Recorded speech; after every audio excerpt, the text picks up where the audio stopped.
Imagine a system, one designed to protect the most vulnerable people in our society.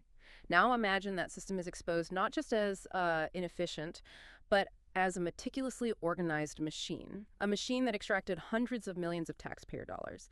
This wasn't just a financial leak in the heart of the Midwest, it was a detonation. A fraud so vast it was deemed mathematically impossible, the largest in state history. But the shockwave didn't stop there. When auditors followed the money, the trail led 6,000 miles away, straight through monitored remittance networks and into financial routes previously flagged for terror financing. The question is no longer if the system was corrupted, but how this network was allowed to operate under a political shield that smeared every single whistleblower who dared to speak out. Stay with us as we break this down in our in-depth discussion right here on News Focus Podcast.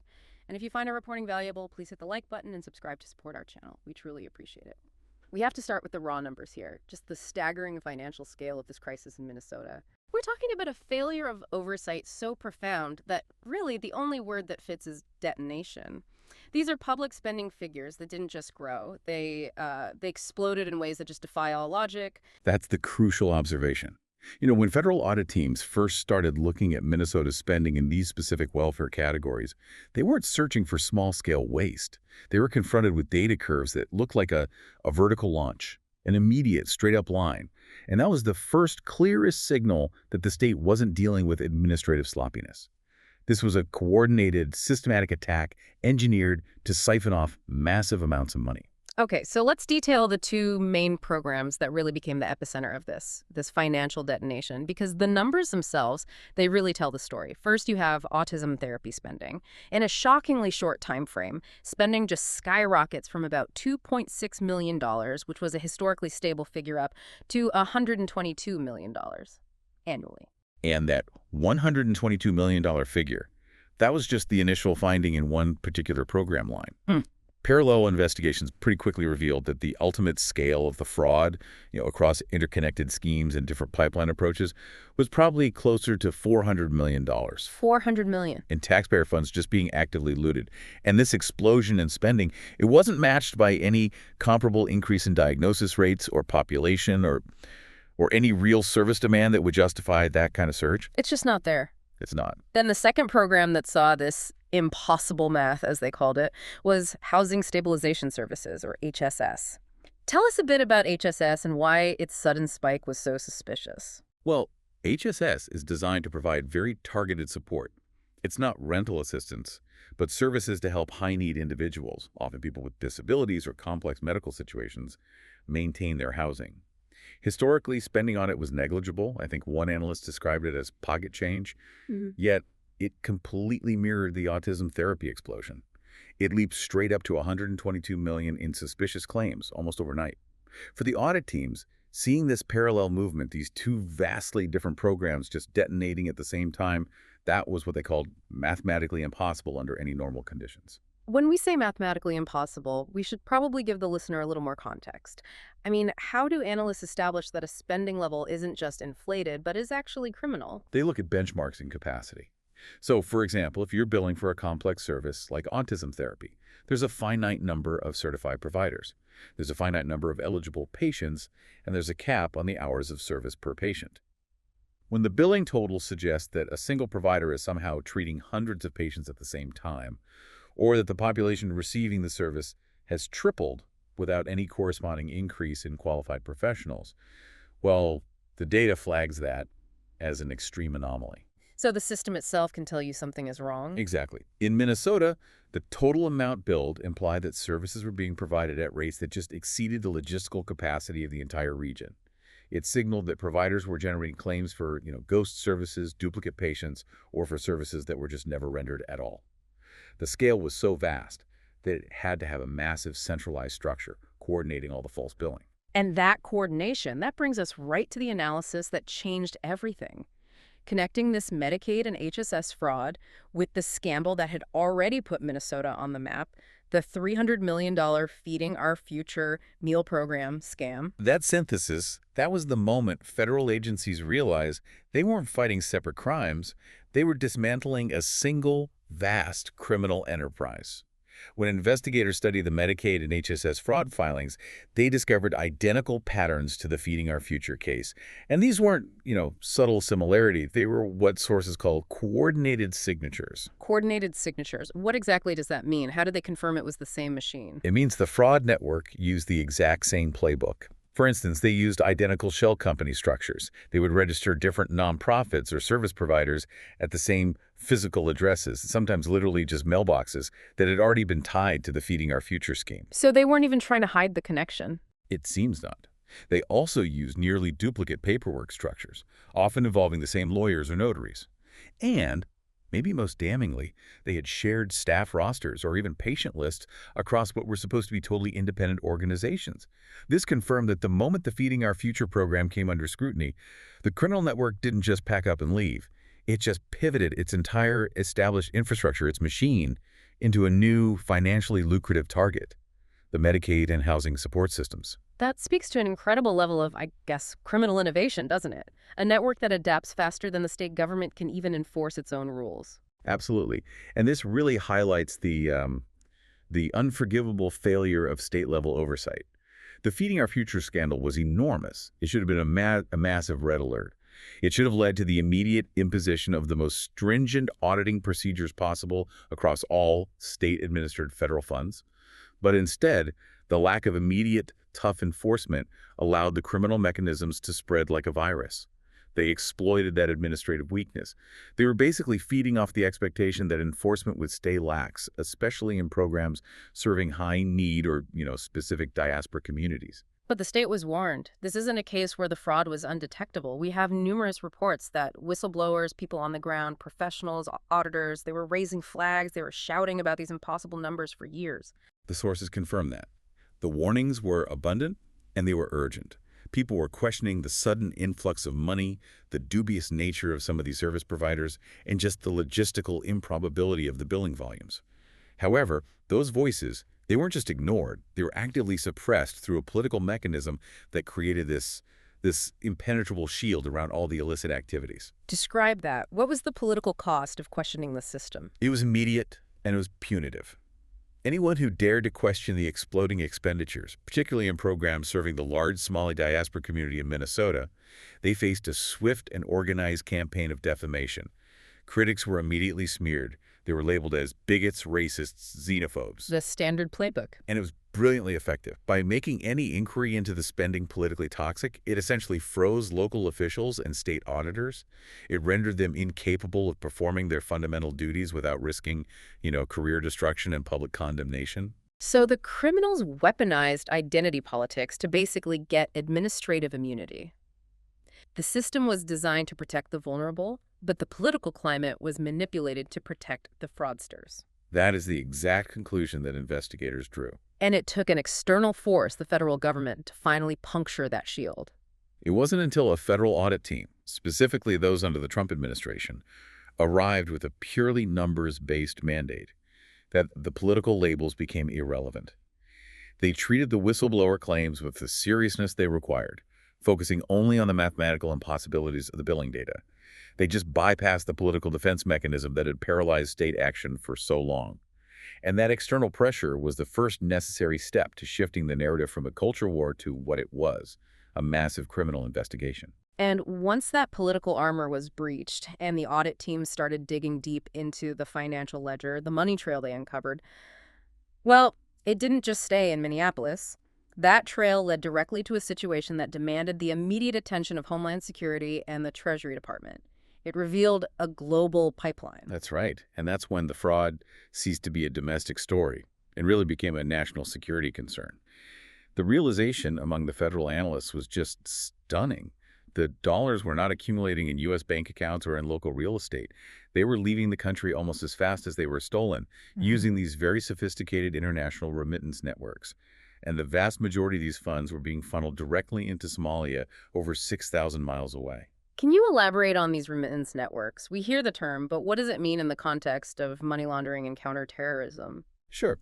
In simple terms, remittance networks, like the Hawala system that's often used in regions like Somalia, are. They're traditional, trust-based, decentralized money transfer methods.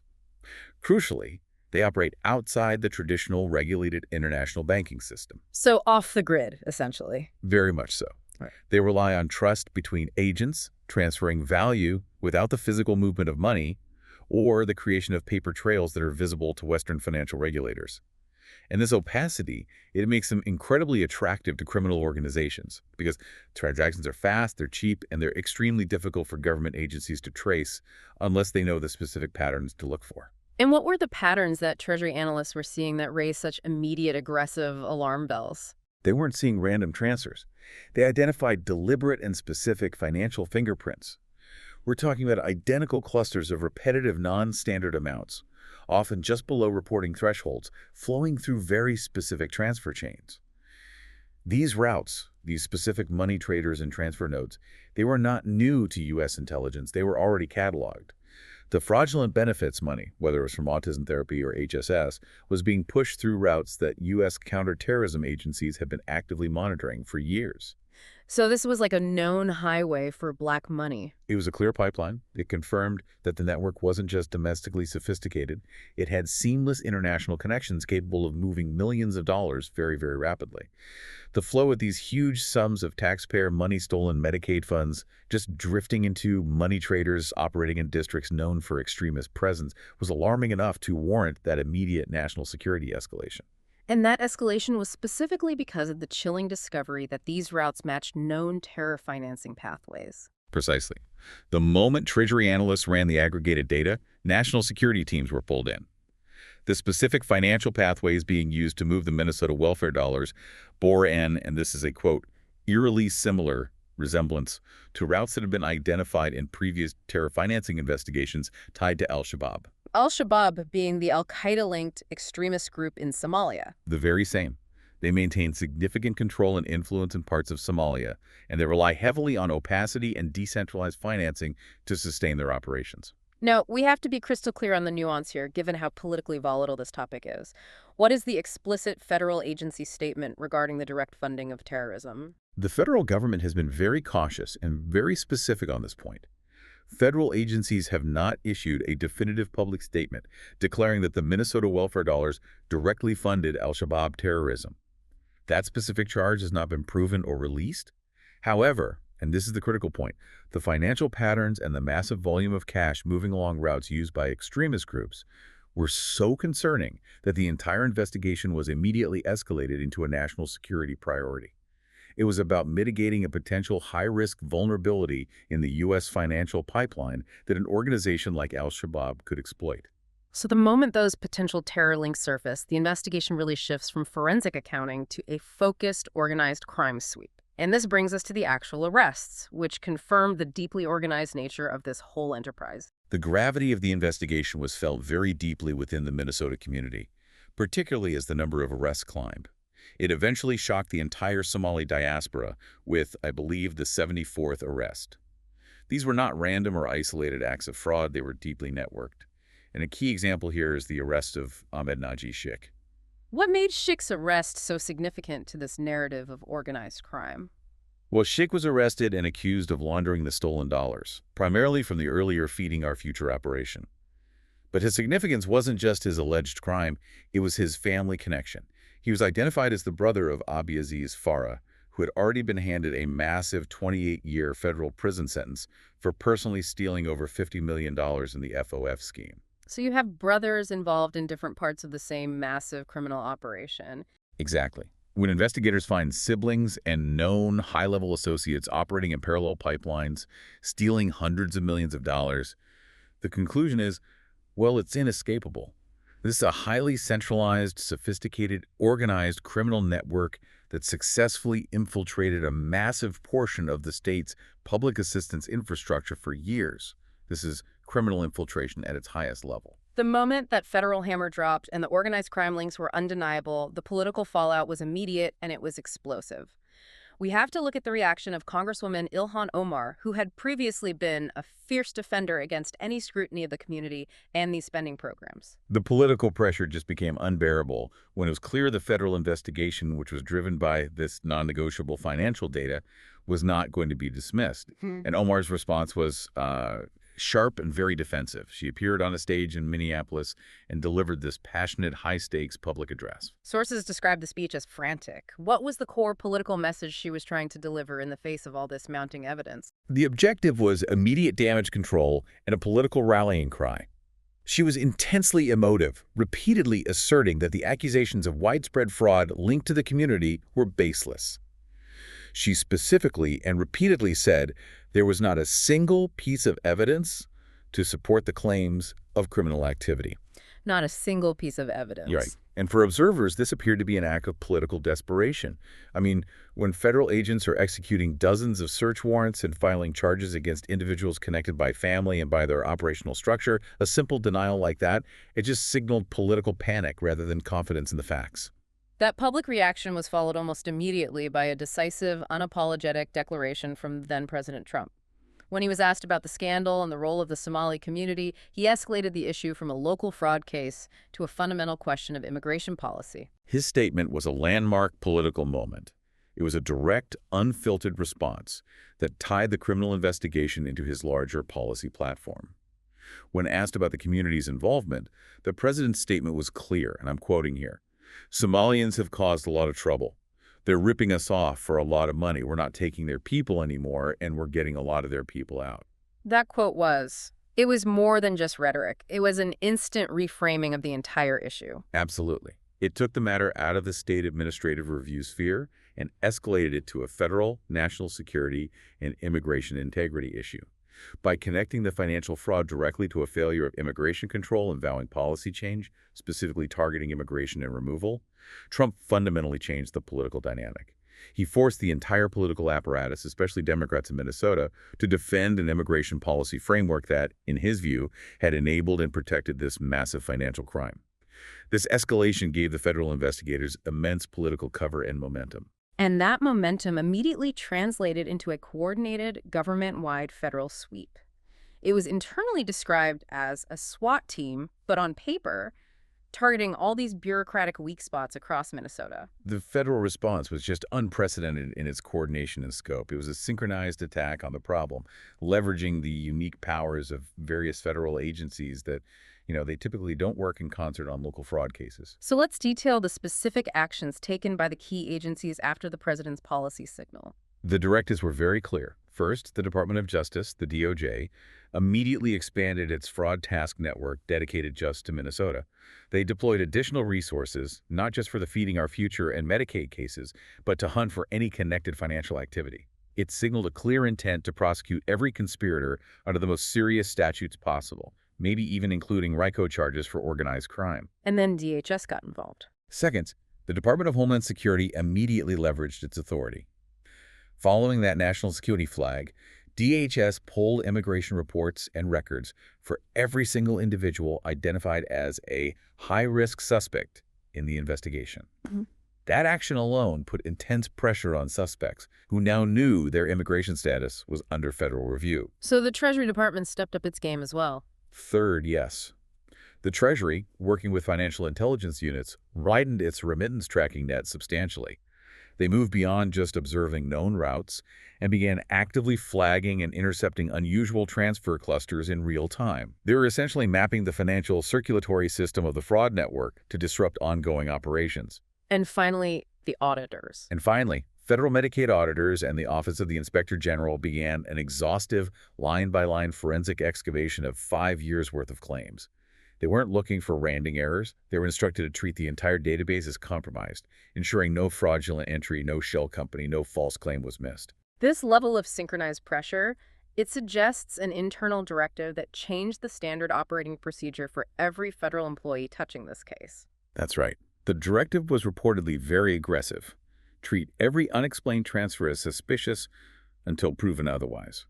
This essentially designated the entire Minnesota welfare apparatus related to these programs as a federal crime scene, and this unified, high-pressure operation meant that every new discovery, every indictment, every successful asset forfeiture, it just further undermined the political credibility of those state officials who had been claiming nothing was wrong for so long. And as that federal excavation continued, the political ground in Minnesota started to shift dramatically. The Democratic leadership was forced to retreat from their outright denial. The shift was painful, and it was very public. They moved from asserting nothing to see here, folks, Hmm. to suddenly expressing deep concern over administrative breakdowns.